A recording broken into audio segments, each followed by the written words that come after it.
Hi folks, hope you're all well. In this video I'm going to review this bag, which is a Finnish Army respirator bag.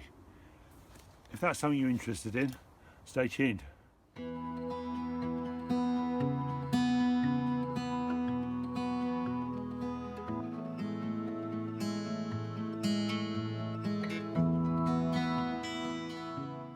So before I start the review, just a quick word on why I bought this bag, really, because it might apply to what you're looking at as well.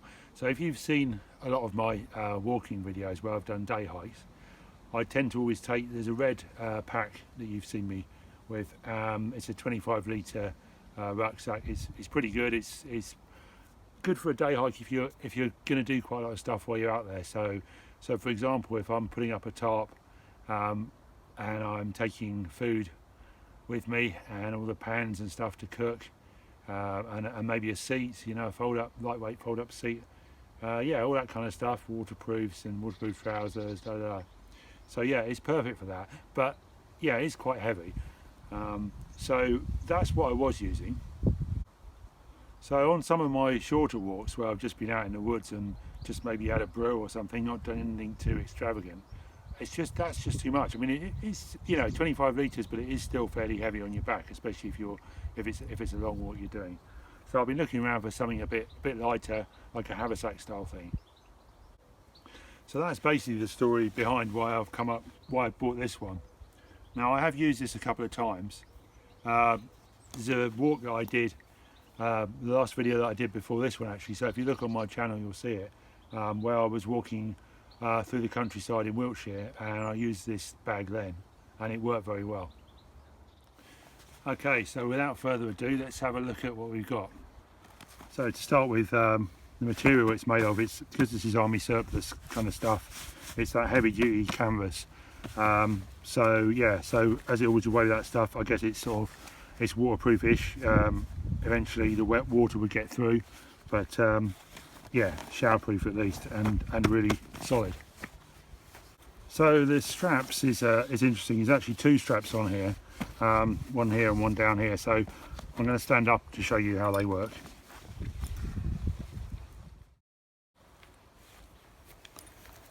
So you can see there's the usual shoulder strap over your shoulder, but there's also this waist strap that goes around your waist and attaches to the bag from the other side and keeps it more stable when you're walking.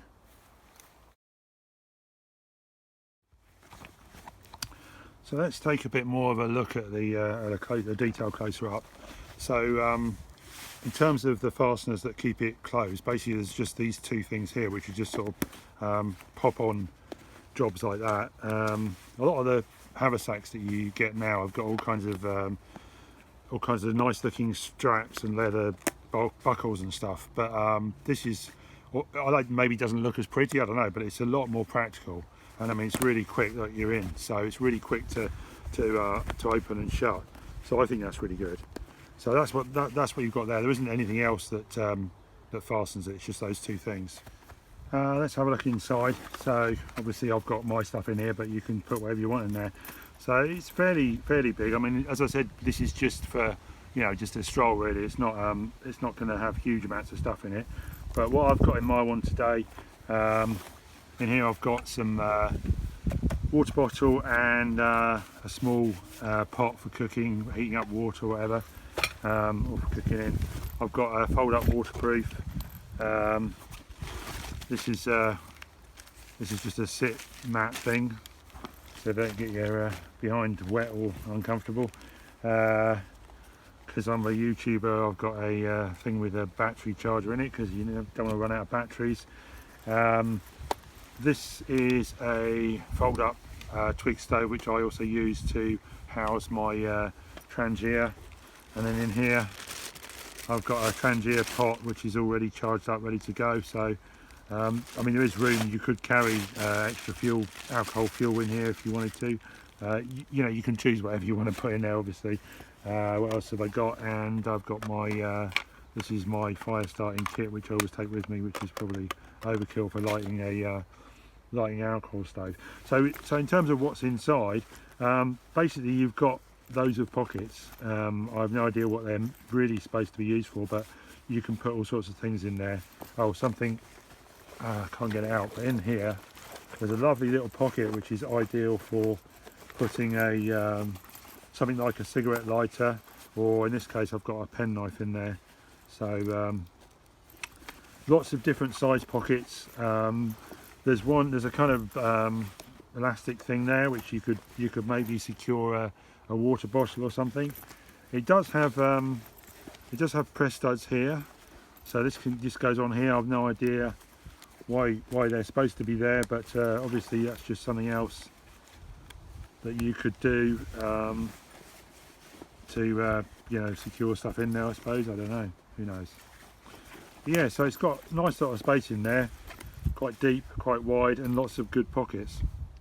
Here I am, like a fool, saying I've no idea what all these pockets are for. Well, that's because, okay, so this is a respirator bag. That means it's for gas masks. So this bag is designed for gas masks. So they're not really for pen knives and little Trangia stoves. They're for gas masks and stuff that goes with gas masks. It does come actually with a little leaflet, which I don't know if it's in English, but it's definitely in Finnish. So if you're Finnish, then you could maybe find out what the pockets are for. So I know you'll be wondering, how much did it cost? It was cheap actually. It was £8 for the bag itself, and £5 for postage. So £13 for the whole thing. It's army surplus, so I guess that's always cheaper. But to me, it's a well-made thing. So I think that's a bargain. What I'll do is I'll put in the description. I've put a link to where I got it from, but I've seen them loads of different places, so you don't have to get it from there. I'm not on commission. I wish I was.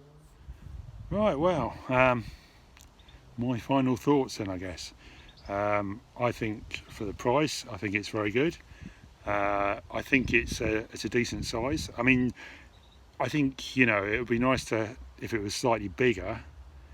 The only problem with that is then it would be heavier, because you'd be carrying more stuff. On the straps, I didn't know what to think about the strap that goes around your waist, but actually I found when I've used it, because I tend to walk quite quickly, so the bags generally bags are bouncing around, or they would be. I found that the strap around the waist was absolutely brilliant, because basically it stops it moving around. Because that's when it gets uncomfortable and you bruising and stuff like that.